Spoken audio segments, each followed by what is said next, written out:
الله الرحمن الرحیم. د کندوز ولایت مرکز اړوند د درېیمې حوزې مربوط د داخلو په سیمه کې یو کنډک و چې الحمدلله د مجاهدینو له لورې فتح شو. کسان یې ټول پکې تسلیم شو. څه اصلي او مهمات او وسایط یو الحمدلله ټول مجاهدینو ته په لاس ورغله.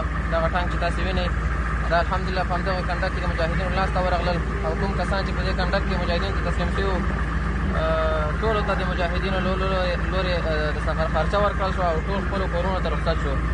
هغه دولتي کارکوونکي چې د مجاهدینو تر محاصرې لاندې دي، په هر ځای کې په پوستو کې، په کنډکو کې، په ولسوالیو کې د محاصرو لاندې دي، ټول ته مو دا وینا ده چې د اسلامي امارت غېږه ورته خلاصه ده.